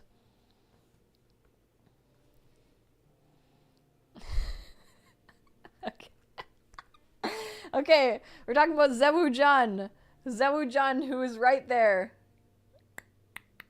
See him? Lan Chen. Okay, yeah, that was his brother. And Jiang Cheng's a sect leader. Zewujan is a sect leader. So Jiang Cheng's like, oh, I guess I can't fucking kill this guy. So he kept things peaceful instead of giving in to his violent urges, because he stroked it for long enough. Okay. Furthermore, Jiang Cheng's sword, Sandu, had never formally crossed with Lan Wangji's sword, Bishan, so no one knew which was the better blade. Although he had on his hand the family heirloom ring, Zidian, Lan Wangji's Guqin, also named Wangji. Are we for real? Did he fucking name... Speaking of...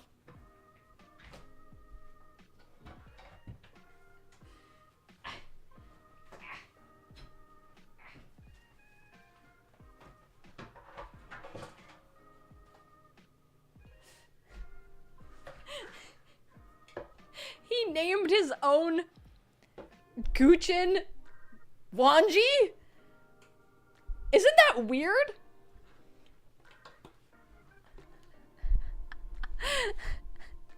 He named it after himself. That's like, ah yes, look at my guitar. Kickter. Oh my god.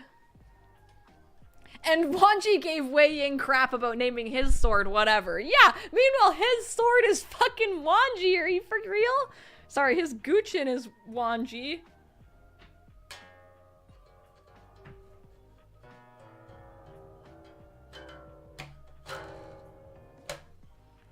Crossing swords, aka slapping salmons. Yeah, honestly. Oh my god. Were they only violent urges? Good question, Nina. Thank you for your donation, Rose City Kimono. I can't believe this is named Wangji. That's so funny. It's so, that's so Lan Wangji of him, you know? Fuck, I love him so much.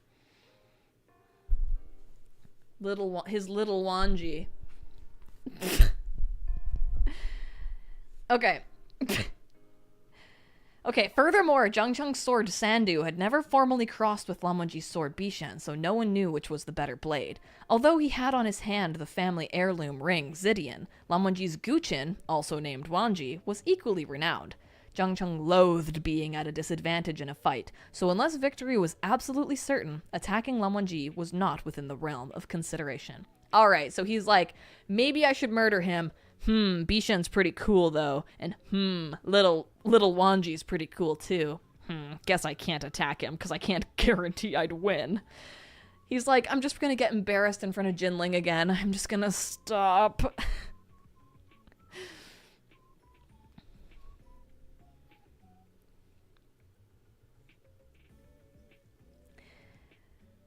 Jiang Cheng slowly withdrew his left hand, which had been stroking the ring. It appeared that Lan Wangji had set his mind to interfere in this affair, so continuing to play the role of the villain would only cause trouble. He would simply have to remember this for the time being. After weighing his options, Jiang Cheng turned his head and saw that Jin Ling still had his hands covering his mouth angrily. Since Han Guanzhen wants to punish you, take the lesson once. It's not easy for him, either, to manage the juniors from another clan. His tone was sarcastic, but it was unclear to whom it was directed. Lan Wangji, who never responded to such provocation, ignored him. Lan Wangji, who did not understand sarcasm, did not react.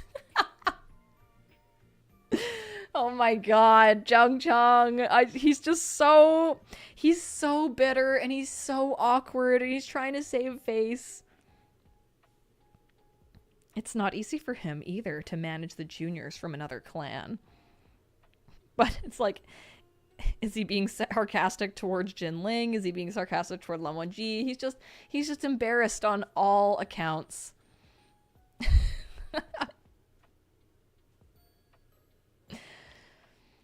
Jiang Cheng turned, his voice scathing. What are you standing around for, waiting for the prey to run into your sword itself? If you can't catch the creature here on Mount Dafan tonight, then you needn't come to me again in the future.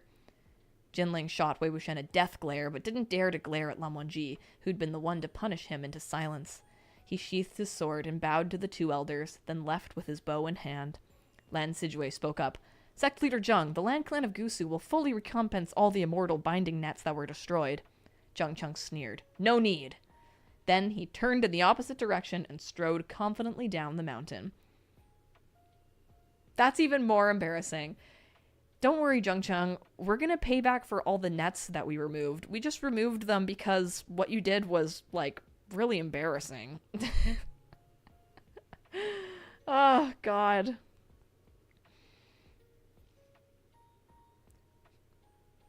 Then he turned in the opposite direction and strode confidently down the mountain.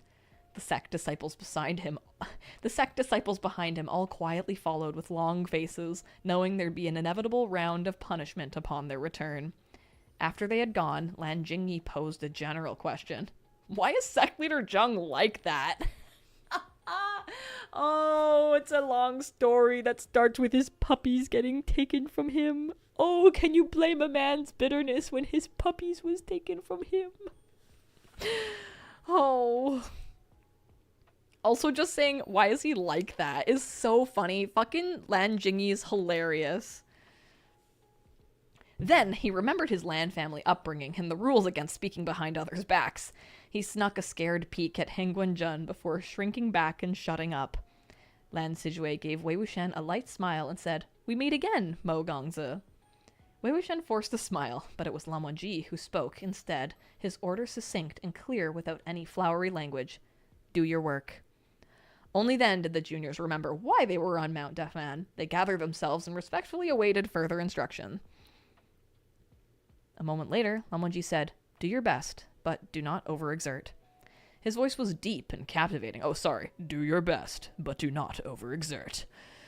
If one stood close, it would make the heart flutter. Oh! The juniors acknowledged the order politely. This is like from Wei Wuxian's perspective. It's a little gay to be like, oh, that man had a voice that could make your heart flutter. And headed deeper into the woods, not daring to stay longer. Wei Wuxian thought to himself that Jiang Cheng and Lan Zhan really were two completely different people. Even their methods of instructing juniors were irreconcilably opposed. Foes. Just as he was thinking this, he suddenly saw Lan Wangji give him a nod, curt and almost imperceptible. It made him unconsciously pause. The tiniest of head nods. Wait, can I do it even more? Can I do even less than that? It's like head nod 100%, 50%, 10%. Lan Wangji. Did you see it? Irreconcilably. Thank you.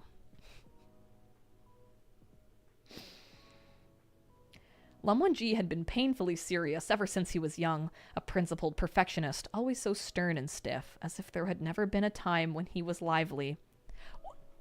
Just like how Jiang Zheng had his puppies taken away, he had his mother taken away. Don't blame a man for his strangeness when he had his mother taken away.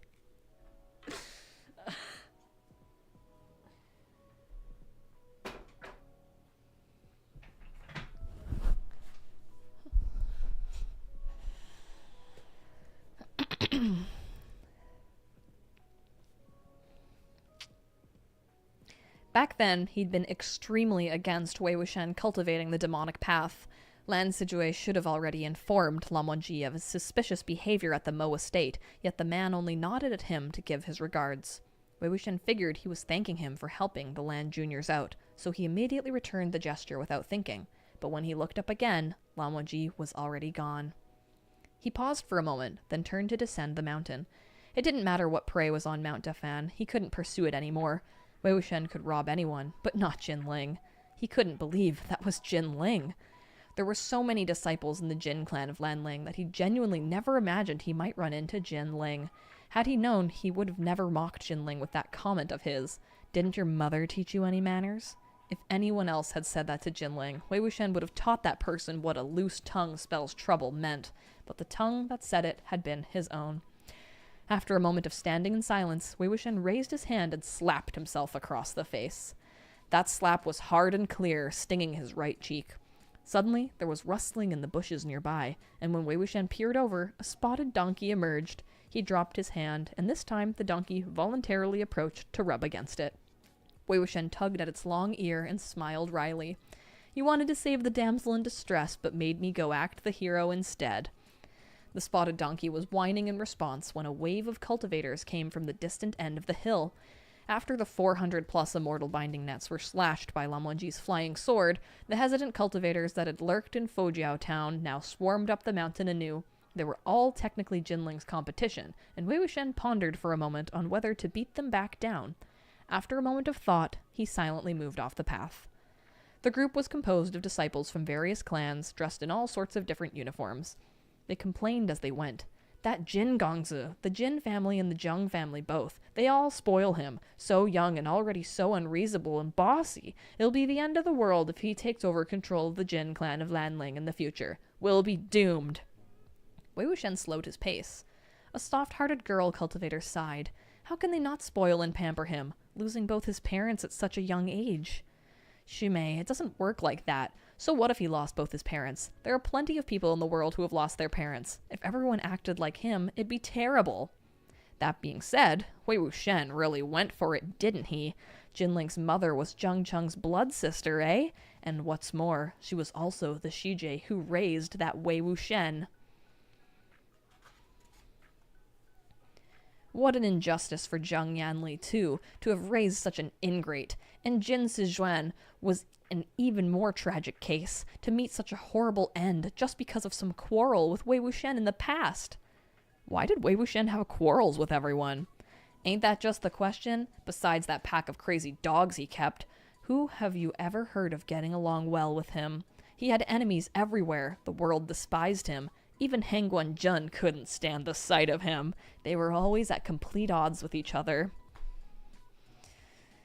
Speaking of, thank goodness for Hengguan Jun today. After walking for a while, the sound of a trickling creek suddenly flowed into Wei Wuxian's ears. This was something he hadn't heard on his way here. Only then did Wei Wuxian notice he had taken the wrong path down the mountain and forked off onto another road. He led the donkey down the side of the creek. The moon had risen, and the skies above the water were unconcealed by any branches or leaves. The creek was cracked with patches of frosty white. Reflected back at him, Wei Wuxian saw a face that distorted with the flow of the water. He slapped the water viciously. Everybody's always talking at me. That fucking High School Musical moment where he's looking at himself in the reflection.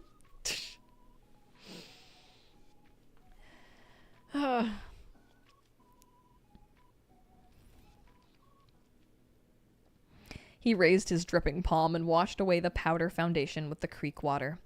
What the water now reflected was a young man, incredibly handsome and poised. He was so pristine, it was as if he had been washed by the moonlight above, with a beaming face and bright eyes, and lips that curved slightly upwards. But when he hung his head to stare at himself, the droplets clinging to his lashes fell relentlessly like tears. This was a young, foreign face. This wasn't the Yiling patriarch Wei Wuxian, who had once razed the earth and ravaged the world with bloody tempests. He stared at the reflection for a long time before he wiped his face a few more times, rubbed his eyes, and sat down heavily by the creek. It wasn't that he couldn't endure talk. After all, he was already well aware of the path he'd chosen when he first made his decision. He had already cautioned himself to remember the motto of the Jiang clan of Yunmeng, attempt the impossible. He had truly thought his heart was made of stone, but humans were no stalks of grass, not unfeeling, and in the end, he was human after all. The little spotted donkey seemed to know he wasn't in a good mood right now, and amazingly, it did not bray impatiently, only swishing its tail while walking away after a moment of quiet. Wei Wuxian sat by the creek and didn't react. It looked back and kicked its hooves. Wei Wuxian still ignored it, so the spotted donkey returned in a huff and caught Wei Wuxian by the hem with its teeth, tugging and pulling. It made no difference to Wei Wuxian whether he stayed or left, so since the donkey had gone as far as to bite him, he went with it. The spotted donkey led him to some trees and started circling around a piece of grass. A chicken bag sat quietly there. Over it hung a broken golden net, so it must have been something with an unlucky cultivator dropped when they tried to break free. Wei Wuxian picked up the bag and opened it. Inside was an assortment of items like a bottled gourd of medicinal wine, talismans, a little Yao reflecting mirror, and so on. He rummaged through the bag for a bit and casually took out a handful of talismans.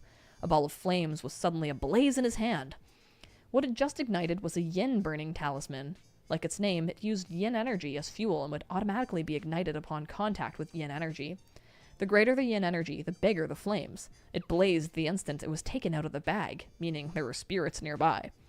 The moment Wei Wuxian saw the firelight, he raised his guard and probed around for the direction with the torch raised. When he turned eastward, the fire died down. When he turned westward, the fire blazed. He had only taken a few steps in that direction when he saw a slumped form in white appear beneath a tree. The talisman burned out, and remnant embers fell from his fingertips. An elder, with his back facing him, was grumbling under his breath. Wei Wuxian slowly approached, and the words mumbled from the elder's lips became clearer. It hurts. It hurts. Oh, fuck, he found Shay Lian.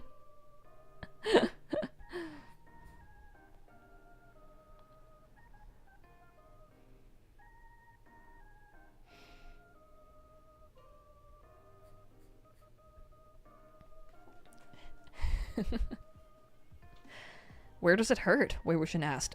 Where I was stabbed 73 times in the chest. My head, the elder replied. Let me take a look, Wei Wuxian said. He circled around to the elder's side and saw a large, bloody, gaping hole on his forehead. This was a soul of the dead, probably killed by way of some weapon to the head. He was wearing funeral clothes, their material and cut both of high quality, meaning he had already been properly buried. This wasn't a soul of the living that a human had lost, but a soul of the dead should never have appeared on Mount Dafan.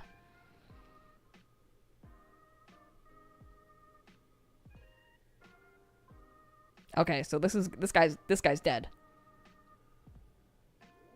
This guy's a zombie.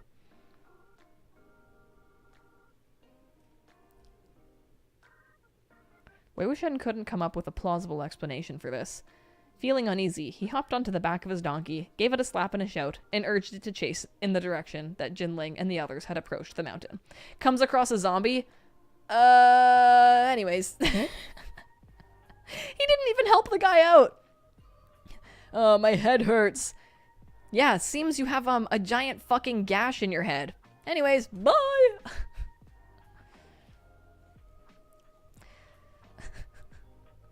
There were a number of cultivators pacing near the old graveyard, intending to wait for a windfall. Someone had brazenly raised a spirit attraction flag, only to summon a bunch of wailing souls. Wei Wuxian pulled the reins, scanned the area, and asked loudly, "Excuse me, might I ask where the little Gongza of the Jin family and Lan family have gone?"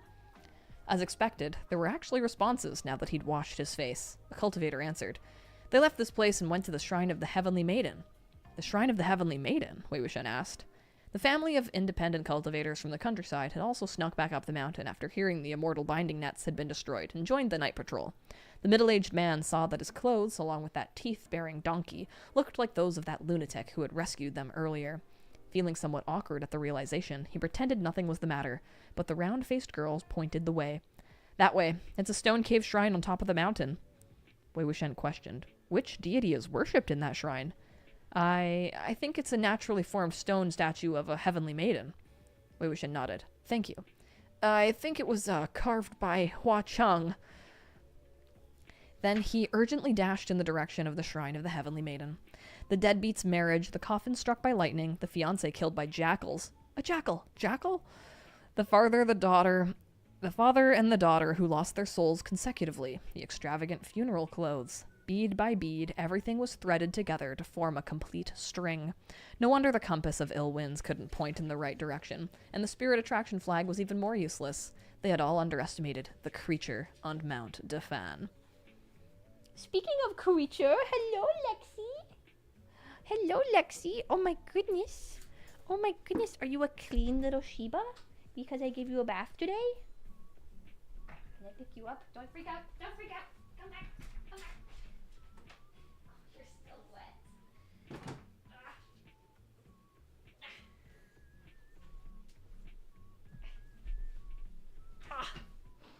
Oh, she smells significantly better.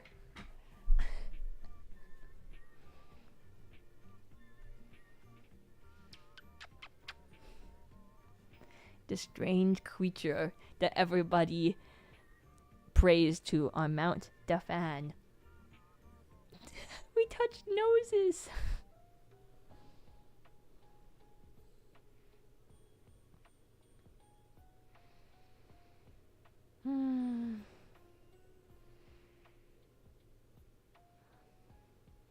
Do you have something to say, Lexi?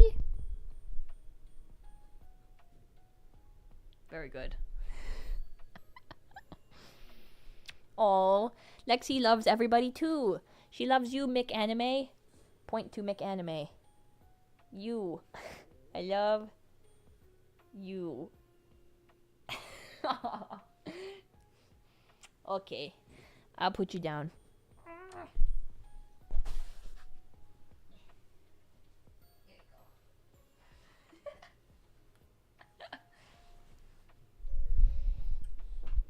Everybody loves you, Lexi. You're so smart. You're such a good girl. Okay, how much longer is in this chapter? It's a long-ass chapter.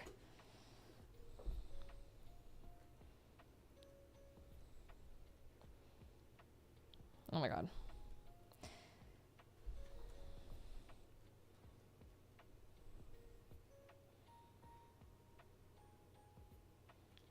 There's like 15 more pages. How many pages have I read so far?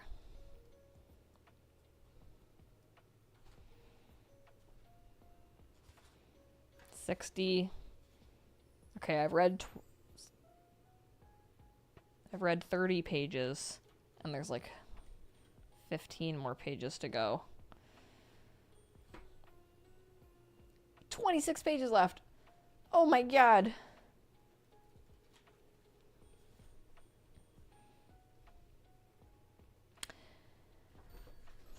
Do you think maybe I think I should end it here because after this they like encounter the fucking ghost and shit, right?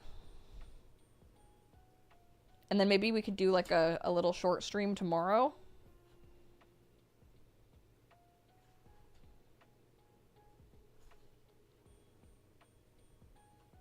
Yeah, there's a battle next. Okay, I think it is a good stopping point. We read a lot of good stuff. The Jiang Cheng Lan Wangji interaction is so juicy. I love that so much. And we got a lot of backstory.